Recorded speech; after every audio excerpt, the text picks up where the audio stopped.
Welcome to Beer Disciples. I'm Ross Quintana. I'm going to pass this time. Oh, he's such a mystery man.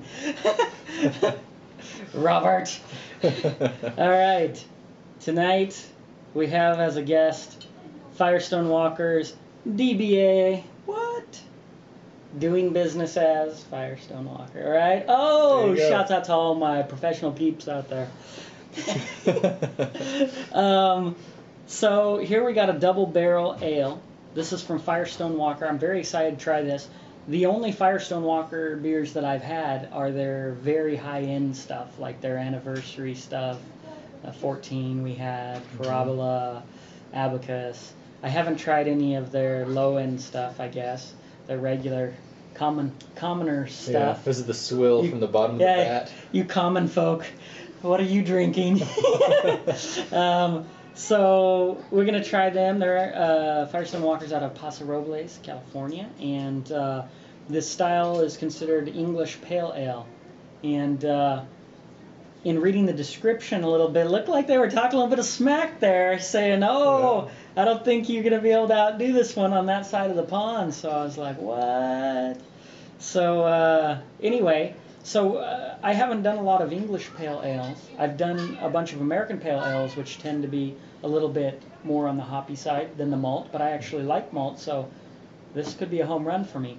ABVs on this, 5%. The IBUs are 32.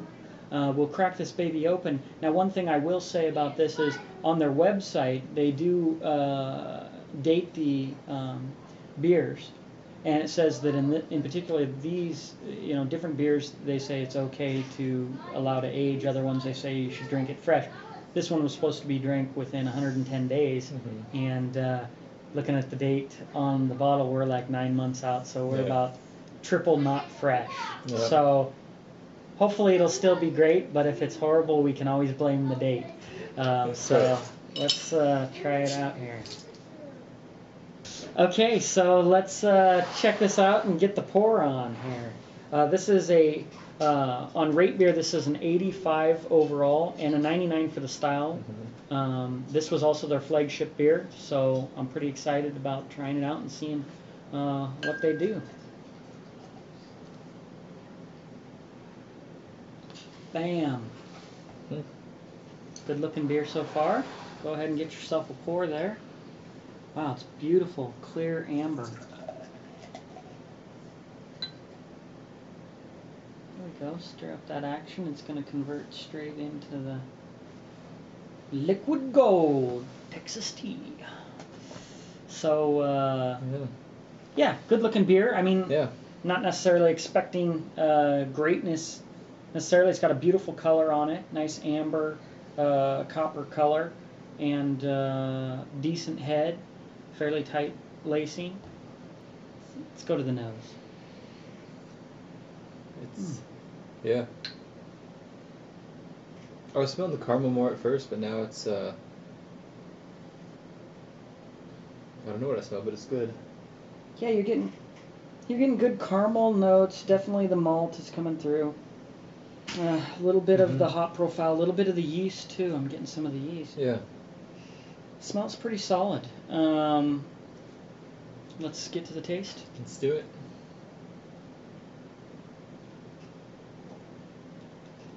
Yeah, as far as taste goes, it reminds me of like an unsweetened tea is exactly what it tastes like.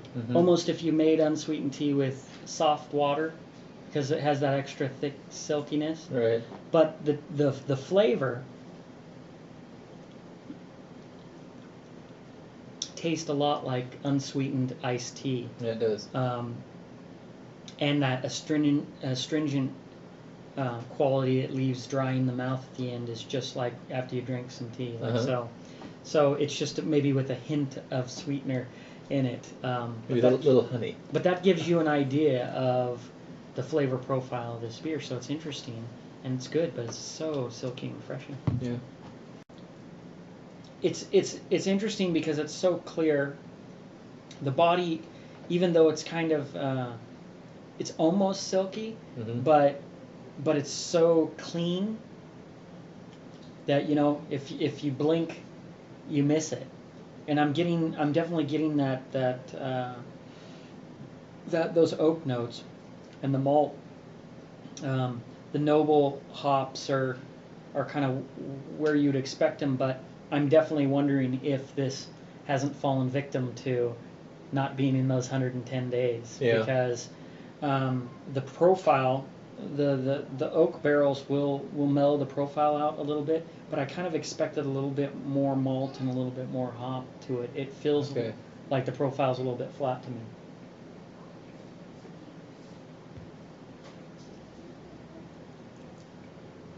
It's still good. I'm just wondering if I'm getting a hint of what it is. It's super drinkable. Mm-hmm. There's no question. Like, I could chug this Right. so easy. It's just silky smooth. The flavors are good. I just don't know if I'm getting all of the flavors. It being a little bit older. Mm-hmm. But I could see how a person would get a 6-pack of this and drink it. I mean, there's nothing offensive in it. Right. I mean, for people who want a session beer, and you're getting that hint of that malt body. I mean, most beers are lacking a little bit in the malt body overall. Right. But you can definitely sense that malt presence compared to, say, like Dale's Pale Ale from Oscar Blues. Here you're going to definitely get a higher hop profile, even though it's balanced. This is definitely on the malt side and more balanced, but more refreshing, but very drinkable. Yeah. I'm going to say on that, pretty solid for me. I can see giving it a B. I think BeerAdvocate has it at a B at a 491, and I can see that. I think that's a very respectable beer. This is a clean, easy drinking beer. Good flavor profile. I'm going to say, for me, I'm going to go with a B on it. Overall, I'd probably put this at, and again, I may have to revisit a fresher one, especially if they're warning you to drink it within the 110 days. It makes me question, am I missing something or not? But I would say that overall, I'd probably put this at about right where they have it. An 85 was my thought, where RateBeer has it. And for the style, I haven't done a lot of English pale ales, so the style for me, it's rated very high in the style, so maybe this is exactly what it's supposed to be. But for me in the style, I don't think I'll go as high as a 99. For me, it's about probably, I would have to put somewhere around a 90 in the style. Maybe a little higher, but not necessarily off the charts. So what would you want more in the style, do you think? For me on this, and again, it could be the age of it. When you're dealing with oak barrels, I need to have more. You need to start with a bigger flavor profile because it's going to blend it down a little bit, in my opinion. Okay. So I would like just a little bit more hops and definitely a little bit more malt. I want that malt body to just be a little bit bigger. And it's tough for me because I do imperials. So, when you have stuff that, and you go down to a non-imperial version of a beer that's all, at 32 IBUs, I mean, it's going to be hard to extract a lot out of the glass. Yeah. But for me, that's what I think. A little bit more malt. Give me a little bit more malt and just a tad more hops. But that's really good. You can tell the balance is there. Mm-hmm.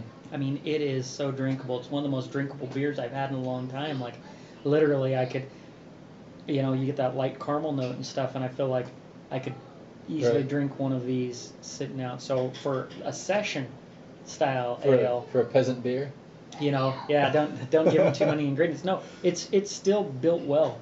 For a session beer, I'm going to give this a big thumbs up on this. If you're looking for a good session beer, this has got a nice flavor and so smooth. It's one of the smoothest beers I've had. Very refreshing. So for the style, 90 overall. I'm going to say 85. I'm giving this a solid B. How about you? Yeah, I think it's, like you said, it's very drinkable. I feel like I could just chug the rest of it right now and not even think twice. Yeah. I like it. So far, I like it better than most of the IPAs that I've had. So. Yeah, and this is definitely going to have a less hop in the English on top of it versus the APAs is going to be less hoppy. So Check us out on Facebook /BeerDisciples, and wow, just totally froze up there. Computer glitch. Something clever. Well, and then I just ... because you fill it in. I was just going to say, back to their comment about, there's nothing better than on this side of the pond. So we'll see. If they're looking at APAs, I'll tell you what, Bitter American is exceptional. That's really exceptional session beer. So, but I like this. So anyway, you check us out, Facebook /BeerDisciples. Leave comments below. Let us know what you think about this beer, about our reviews, about England versus the USA. I don't care what you leave the comments on, but let's talk beer. And you can email us at thebeerdisciples@gmail.com. And we're going to be doing a video soon showing all the beers that are coming up in our fridge. So look out for that. And till next time, let's say cheers on this one. Cheers.